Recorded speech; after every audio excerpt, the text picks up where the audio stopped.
Saudações cordiais, caríssimos alunos. Eu sou o professor Luciano Gomes, da Rede de Educação do Paulista, e hoje estarei aqui ministrando mais uma aula de Ciências da Natureza para a EJA, Educação de Jovens e Adultos, precisamente fase 1 e fase 2. Na aula de hoje, estamos contando com a participação especial do nosso intérprete Plínio.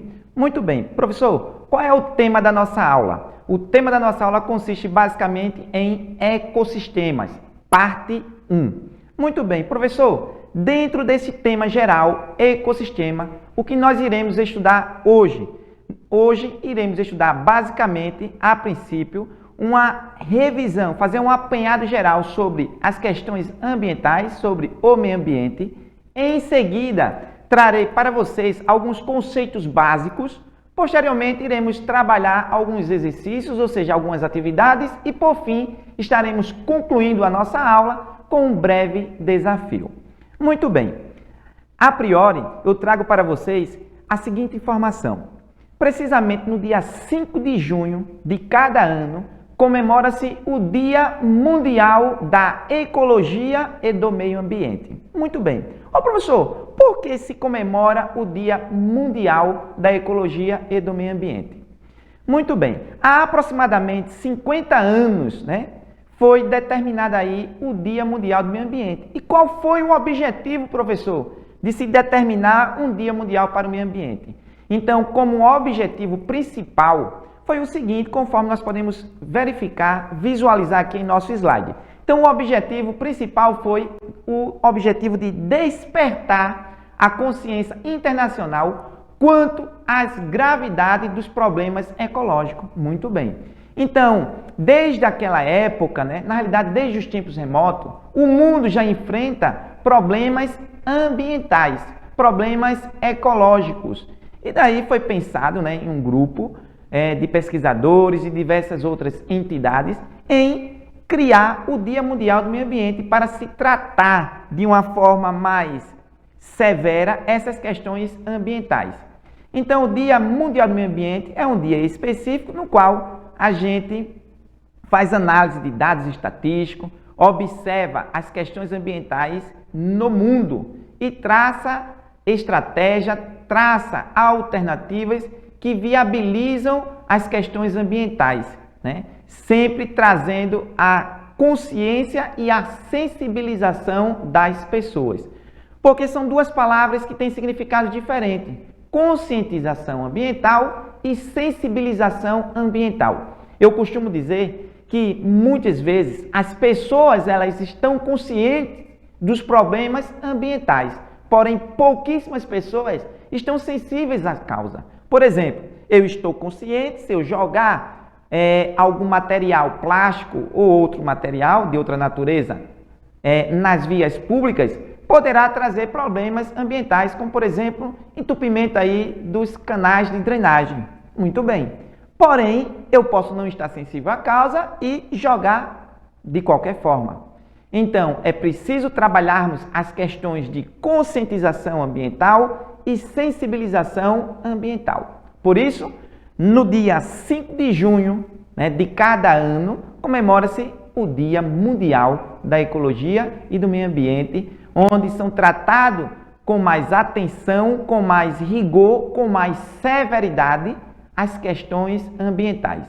Sempre divulgando, incentivando as questões de conscientização e sensibilização ambiental. Não basta sermos pessoas conscientes, precisamos ser pessoas sensíveis às causas ambientais. Muito bem, professor. Então, a partir de agora, nós já sabemos que no dia 5 de junho de cada ano, comemora-se o Dia Mundial da Ecologia e do Meio Ambiente. Pois bem, professor, quando se trata de meio ambiente, o senhor pode, professor, explicar para nós o que vem a ser meio ambiente? Então, eu costumo dizer que meio ambiente é tudo que está à nossa volta. Eu costumo dizer que meio ambiente é tudo que está ao nosso redor. Às vezes nós fazemos essas perguntas em sala de aula e o estudante diz: professor, meio ambiente é a natureza, meio ambiente são as plantas, meio ambiente são os animais. Certo, mas a gente precisa ter o conceito de meio ambiente mais amplo, que meio ambiente é tudo que está à nossa volta. Meio ambiente é tudo que está ao nosso redor. Por isso, precisamos cuidar do nosso meio ambiente. Eu costumo dizer precisamos preservar o meio ambiente por inteiro. Via de regra, nós temos aqui um conceito mais amplo sobre meio ambiente, conforme nós verificamos aqui no slide, que de acordo com a Lei Federal 6.938, lá no artigo 3º, diz que meio ambiente nada mais é do que um conjunto de condições, leis, influências e interações de ordem física, química e biológica que permite, abriga e rege a vida em todas as suas formas. Esse é um conceito mais amplo de acordo com essa lei federal, tá certo? Via de regra, meio ambiente é tudo que está à nossa volta, é tudo que está ao nosso redor. Precisamos preservar o meio ambiente por inteiro. Professor, então sabendo qual é a data a qual nós comemoramos o Dia Mundial do Meio Ambiente, sabendo também o conceito de meio ambiente, o que é necessário nós também sabermos dentro dessa temática geral, ecossistemas, que está relacionado aí ao meio ambiente. Então é preciso a gente conhecer alguns outros conceitos. Por exemplo, ecologia. Eu costumo dizer que ecologia nada mais é do que um ramo, é uma parte, é um segmento das ciências da natureza, ou seja, da biologia, que está voltada aí às questões ambientais. Então, ecologia nada mais é do que o estudo das relações entre os seres vivos e o estudo das relações entre os seres vivos e o meio que os cerca. Isso é ecologia. Professor, explica para nós, por gentileza, mais uma vez, para que a gente possa fixar da melhor forma possível. Eu explico. Ecologia é o estudo das relações entre os seres vivos e destes com o meio ambiente. Isto é ecologia. E quando nós falamos em ecologia, a ecologia ela se preocupa em estudar basicamente 4 segmentos. A ecologia estuda a população, ecologia estuda a comunidade, ecologia estuda também o ecossistema, assim como a biosfera. Professor, eu estou ficando nervoso, professor. Eu estou ficando nervosa, professor. É muita palavrinha diferente. O senhor tem como explicar cada uma delas com maior detalhe e clareza? Posso. Então vamos começar a explicar sobre população. Professor, o que vem a ser população? Eu já adianto para vocês que população é um conjunto de seres vivos da mesma espécie, habitando a mesma região. Então, quando temos aí seres vivos da mesma espécie, por exemplo, temos aí só humanos, né, naquela mesma região, espécie Homo sapiens, estamos diante de uma população. Então, população é o conjunto de seres vivos da mesma espécie habitando o mesmo local. Isto chama-se população. Muito bem, professor. Deu para entender. Professor, agora o senhor pode explicar para nós o que vem a ser comunidade? Explico sim. É só a gente prestar bastante atenção. Então, o que vem a ser comunidade? Um pouquinho diferente de população, comunidade nada mais é do que um conjunto de seres vivos de espécies diferentes, habitando a mesma região. Logo, dizemos que nós temos uma comunidade, como a gente pode verificar no seguinte exemplo. Nós temos aí pessoas, nós temos aí animais irracionais, nós temos, por exemplo, plantas. Então, são seres vivos de espécies diferentes em um mesmo local, né? Então, em uma floresta, nós também temos aí diversas comunidades. Nós temos aí exemplos de uma comunidade. Por que em uma floresta temos uma comunidade? Porque nós temos aí, por exemplo, animais de diferentes espécies, né? Nós temos aves, nós temos mamíferos, nós temos répteis, nós temos anfíbios, ou seja, espécies diferentes. Nós temos também aí os vegetais, dentre outros. Então, nós temos seres vivos de espécies diferentes no mesmo local, na mesma região. Então, estamos diante de uma comunidade. Em seguida, nós temos aí o tema da nossa aula, ecossistema. Professor, que palavra é essa? Ecossistema. Professor, explica para nós o que vem a ser ecossistema? Explico. Então, ecossistema consiste na interação, na relação entre fatores bióticos e fatores abióticos. Eita, professor. Fala minha língua, professor, por gentileza. O que vem a ser fatores bióticos e fatores abióticos? Então, o ecossistema é a interação entre fatores bióticos, ou seja, em fatores vivos, com fatores abióticos, fatores não vivos. Então, existem vários tipos de ecossistema. Aquático, terrestre, por exemplo. Professor, cita para nós um exemplo de ecossistema aquático? Cito. Por exemplo, o oceano é um exemplo de ecossistema. Professor, quais são os fatores bióticos do ecossistema aquático? Nós temos aí como fatores bióticos, fatores vivos, nós temos aí as algas marinhas, nós temos também os peixes, né? Nós temos aí esses seres vivos formando os fatores bióticos desse ecossistema. Ô professor, e quais são os fatores abióticos não vivos desse ecossistema aquático? Nós temos, por exemplo, a água, nós temos a areia, dentre outros.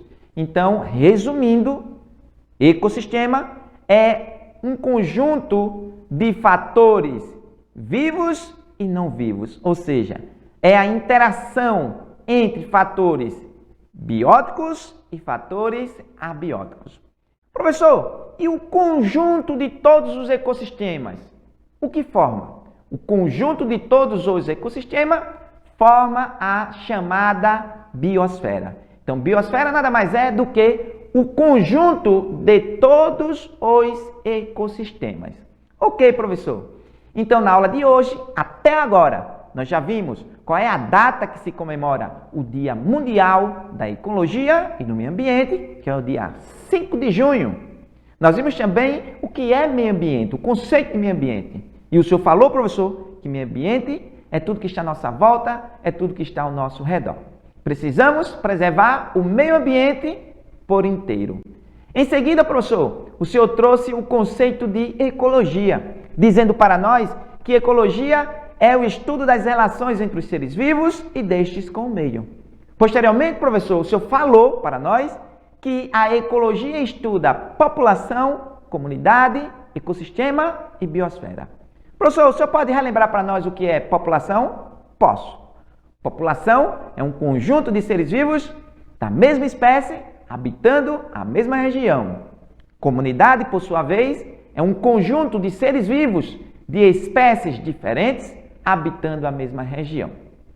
Ecossistema é um conjunto de seres, vivos, formando o que nós chamamos de fatores bióticos, interagindo com os fatores abióticos, os fatores não vivos. Nós vimos também que o conjunto de todos os ecossistemas forma a chamada biosfera. Muito bem, professor. Professor, quando nós falamos em meio ambiente, quando nós falamos em ecossistemas, nós ouvimos sempre falar na palavra sustentabilidade. O senhor pode explicar para nós o que é sustentabilidade? Posso. Eu vou falar de uma forma mais técnica e em seguida de uma forma mais simples, para que todos nós possamos entender da melhor forma possível. Sustentabilidade é o processo pelo qual eu atendo às minhas necessidades, ou seja, as gerações presentes atendem às suas próprias necessidades, sem comprometer as possibilidades das futuras gerações também atenderem às suas próprias necessidades. Professor, deu um nó na minha mente. Explique de uma forma mais simples? Explico. Sustentabilidade é eu atender às minhas necessidades sem comprometer a possibilidade dos meus filhos, dos meus netos, ou seja, das gerações futuras, também atender às suas necessidades. Em outras palavras, sustentabilidade é usar sem acabar, ok? E quando nós falamos em desenvolvimento sustentável, eu me refiro a 3 aspectos importantes. O desenvolvimento sustentável é aquele que permite o desenvolvimento economicamente viável, o desenvolvimento socialmente justo, além de gerar lucro, o desenvolvimento sustentável também permite a geração de empregos diretos e indiretos, por isso dá-se o nome de socialmente justo. E o desenvolvimento sustentável é aquele que permite o desenvolvimento ecologicamente ou ambientalmente correto. Então, quando nós falamos em sustentabilidade, precisamos ter essa relação de equilíbrio entre o econômico, o social e o ambiental. Então, sustentabilidade é ambientalmente correto, economicamente viável e socialmente justo. Devemos buscar o equilíbrio entre estes 3 eixos, entre esses 3 segmentos. Não pode um predominar sobre o outro, ok? Muito bem, professor. Então já sei o que é sustentabilidade. Você pode falar para nós o que é consumo consciente? Posso. Consumo consciente é a gente consumir aquilo que realmente nós precisamos para evitar futuros problemas ambientais, os quais nós já estamos enfrentando. Consumo consciente é o comprar realmente aquilo que eu necessito. Nós estamos consumindo a mais do que a Terra tem a capacidade de regenerar. Precisamos ficar atento a essa informação. Há quem diga a seguinte frase, quando se fala em status. Uma frase de status, que não é minha, ela diz o seguinte: status é eu comprar o que eu não preciso com o dinheiro que eu não tenho para agradar a quem não gosta de nós. E isso reflete diretamente sobre as questões de consumo consciente. Então precisamos consumir de forma consciente para evitar desperdício, para que futuramente a gente venha necessitar de tais produtos e não encontrar, principalmente os recursos naturais. Ok? Muito bem, professor. Então já sei o que é consumo consciente. Agora o senhor pode explicar para nós o que vem a ser pegada ecológica? Posso. Pegada ecológica reflete sobre o caminho que eu sigo durante a minha vida. Quais são os passos que eu dou ao longo da minha vida? Será que esses passos que eu dou ao longo da minha vida, será que deixam marcas pesadas no meio ambiente? Então eu costumo dizer que a pegada ecológica, ela diz muito sobre nós. Precisamos repensar as nossas práticas para não comprometer ainda mais as questões ambientais. Muito bem. Então eu deixo para que vocês possam refletir algumas questões sobre a temática ambiental. Como, por exemplo, essa primeira questão diz o seguinte: o ar é um recurso natural indispensável à manutenção da vida no planeta.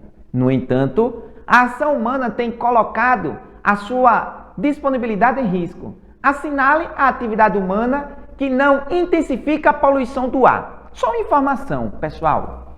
Sabemos que o ar, nos últimos tempos, tem estado em um grau avançado de poluição. Estima-se que morrem por ano, no Brasil e no mundo, milhares de pessoas vítimas de inalarem, de respirarem esse ar poluído.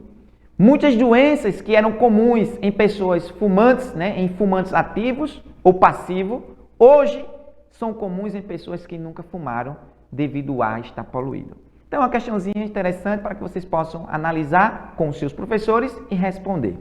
Próxima questão diz o seguinte: o poder público tem papel importante no controle e fiscalização da qualidade do ar. São funções do poder público, exceto. Então, você, caríssimo aluno, irá analisar detalhadamente cada alternativa e, junto com o seu professor, marcar a alternativa correta e nos enviar. Próxima questão. A poluição atmosférica está diretamente relacionada com o surgimento de doenças respiratórias em uma população. Irritações nas mucosas e casos de cânceres são apenas alguns dos problemas causados por esse tipo de poluição, que deve ser rapidamente combatido. Analise as alternativas a seguir e marque aquela que não representa uma forma de diminuir a poluição atmosférica. Então, temos aí letra A, B, C e D. Então, você vai analisar e responder a alternativa correta. Por fim, deixarei para vocês um breve desafio, que diz o seguinte: segundo o CESAM, entre as partículas emitidas na queima da madeira estão números alarmantes de compostos cancerígenos. As partículas são inaláveis e têm capacidade de se depositarem nos alvéolos pulmonares. Podem ainda provocar danos no aparelho respiratório, explica a investigadora. Neste sentido, você concorda com as fogueiras? Vocês concordam? Nesse sentido, você concorda que as fogueiras causam poluição do ar e problemas de saúde pública? Então, pessoal, existem várias pesquisas que comprovam que a queima daquela madeira polui o ar atmosférico e dissipa para o ar atmosférico inúmeros compostos químicos que são causadores de diversas doenças de ordem respiratória assim como doenças cancerígenas. Então, vocês concordam nesse sentido, né? Que as fogueiras causam poluição do ar e problemas, né, de saúde pública? Você vai responder com a ajuda do seu professor e da sua professora. No mais, caríssimos alunos, eu agradeço a atenção de todos. Contem sempre com a nossa ajuda. No mais, muitíssimo obrigado pela atenção. Valeu, pessoal. Por hoje é só.